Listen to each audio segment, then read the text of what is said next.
এ যেন এক স্বপ্নের যাত্রা। যে সাগর পাড়ি দিতে ভয় পায় মস্ত বড় জাহাজ, সেই সাগর পাড়ি দেন তারা শুধুমাত্র প্লাস্টিকের বোতল আঁকড়ে ধরে। কেউ পৌঁছান ওপারে, বেশিরভাগই ডুবে যান সাগরের তলে। ইউরোপে উন্নত জীবনের হাতছানি কিংবা নিজ দেশে সমূহ বিপদ থেকে বাঁচতে আফ্রিকার লাখ লাখ মানুষ প্রতি বছর নেমে পড়েন ভূমধ্যসাগরে। দিনের পর দিন ভেসে থাকেন প্লাস্টিকের বোতল, ড্রাম, আবার কারো ভরসা নিজের শুধু 2 হাত। সম্প্রতি আবারও ঘটল এমন ঘটনা। ঘন কুয়াশার চাদরে নিজেদের আড়াল করে সাগরে নেমে পড়ল মরক্কোর 54টি শিশু ও 30 জন পূর্ণবয়স্ক মানুষ। সাঁতার কেটে সাগর পাড়ি দিয়ে স্পেনের সেউতার অধিবাসী হতে চেয়েছিলেন মরক্কোর এই মানুষগুলো, কিন্তু চোখ এড়াতে পারল না নিরাপত্তা কর্মীদের।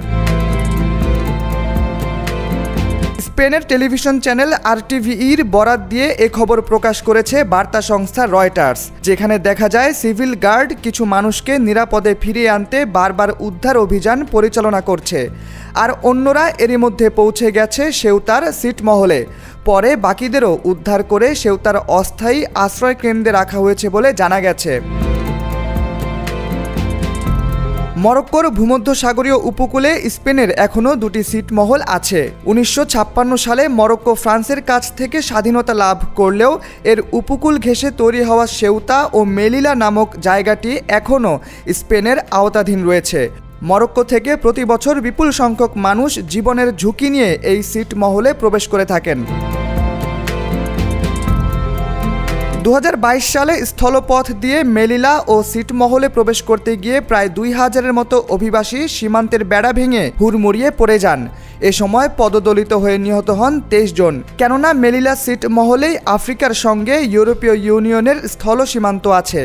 আফ্রিকানদের কাছে অবৈধ উপায়ে ইউরোপে পৌঁছানোর জন্য পথটি বেশ জনপ্রিয়।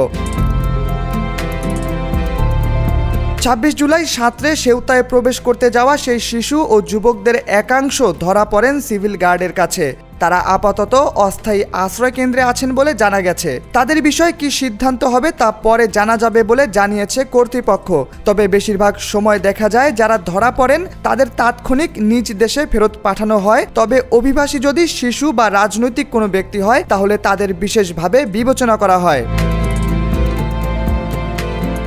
এক্সট্রিম মশার কয়েল প্ল্যান্ট ফাইবার দিয়ে তৈরি, ডেঙ্গু, চিকুনগুনিয়া বাহি সহ যে কোনো মশার বিরুদ্ধে দেয় এক্সট্রিম সুরক্ষা। সেউতার আঞ্চলিক সরকারের প্রতিনিধি হুয়ান রিভার্স ও স্থানীয় পুলিশ গণমাধ্যমকে জানিয়েছেন, গত বছর 26 আগস্টেও ঘন কুয়াশার সুযোগ নিয়ে একদল অভিবাসী মরক্কো থেকে সেউতায় গিয়ে হাজির হয়েছিলেন।